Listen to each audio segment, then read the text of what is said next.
এতক্ষণ তোমরা প্রভুর মুখে কীর্তন শুনছিলে। তো আজকে তোমাদের ভিডিওটা কেমন লাগছে প্লিজ আমাকে বলো। আর আমার গলা শুনে বুঝতেই পারছো আমার প্রচণ্ড ঠান্ডা লেগেছে, যেহেতু বাইরে এখন বৃষ্টি পড়ছে, একটু ভেজা হয়ে যাচ্ছে মাঝে মাঝে বৃষ্টিতে, তার জন্য প্রচণ্ড ঠান্ডা লেগেছে। তো দেখো এখন আমরা এই ভিডিওটা যখন করছিলাম তখন ছিল বিকেল বিকেল, তখন প্রভু আর কি পাটে বসেনি, তার পাশে যারা কীর্তন করে তারা এখন কীর্তন করছিল, তো সেগুলোই শুনছিলাম বসে বসে। আর এই দেখো এখন মাম্মামও চলে এসছে আমার সাথে। মাম্মাম কিন্তু রেডি হয়ে গেছে, আমরা এখনও রেডি হয়ে আসিনি, কারণ মাম্মামকে এখনও খাওয়াতে হবে। আর ও যেহেতু 8টার সময় ঘুমিয়ে পড়ে, তাই আবার ওকে একটুখানি ঘুমও পাড়াতে যাবো মাঝখানে, তাই আমি এখন আর রেডি হইনি, একটু পরে রেডি হব। এখনও অনেক কাজ যেহেতু আছে, তার জন্যে একটু পরেই তোমাদেরকে বললাম যে রেডি হব। তাই দেখো এখন মামাকে কিন্তু আমি রেডি করে আনিনি, আমার মা ওকে এই বিকেলবেলায় খাইয়ে রেডি করিয়ে পাঠিয়ে দিয়েছে।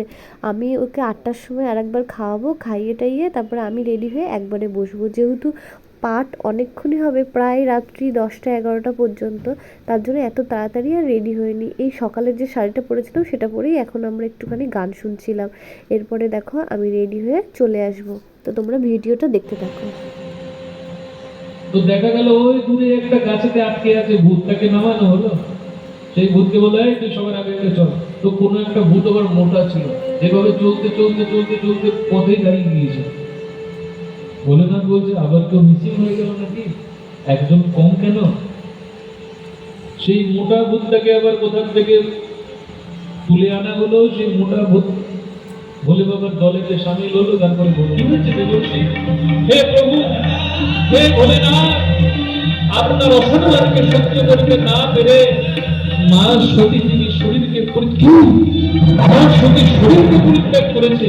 মহাদেব ক্রোধিত হয়ে উঠে দাঁড়িয়ে মাথার জন্যকে ছিঁড়ে ভূমিতে নিক্ষেপ করে সেখান থেকে ভয়ানক বীরভদ্রকে সৃষ্টি করলেন।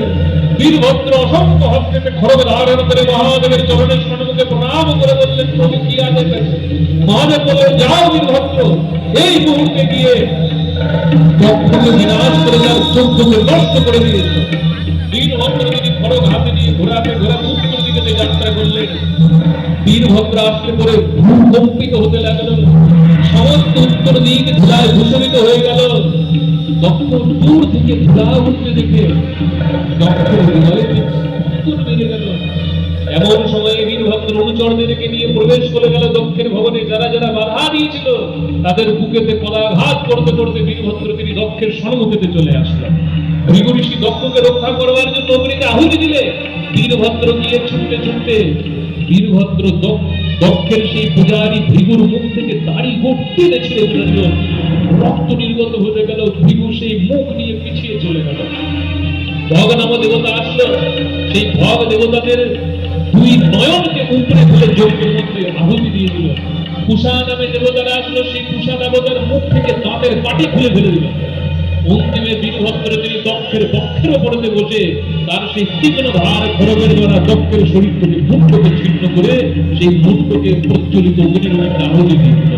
দাও দাও করে জ্বলতে লাগলো সেই অগ্নি। দক্ষের মস্তককে যখন পুড়িয়ে ছাই করে দিল, তখন সেই ভূত প্রেতরা সেই অগ্নির মধ্যে মলমূত্র করে অগ্নিকে নির্বাপন করে দিল। দেবতাদের কারোর হাত ভেঙে দিল, পা ভেঙে দিল, ঘাড় ভেঙে দিল। দেবতারা ব্রহ্মার কাছে শরণাগত হলো, রক্ষা করুন রক্ষা করুন। ব্রহ্মা সমস্ত সেই আহত দেবতাদেরকে নিয়ে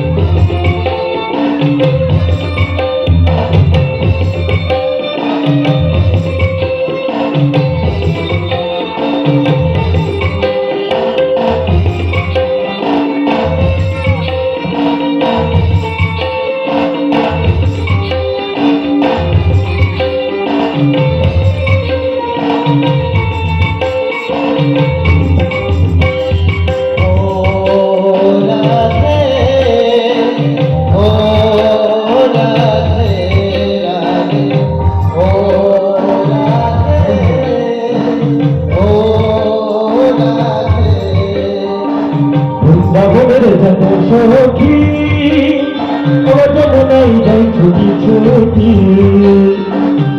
রাবণের যত সখী যমুনাই যাই ছুটি রাধা বংশী বাজাচ্ছে রাধা রাধা বলে রাধা বংশী বাজাচ্ছে রাধা রাধা বলে আরে কানা যখন বংশী বাজায় কোনো মতো নাই রাধারানী জলানিতে যমুনাতে যায় রাধা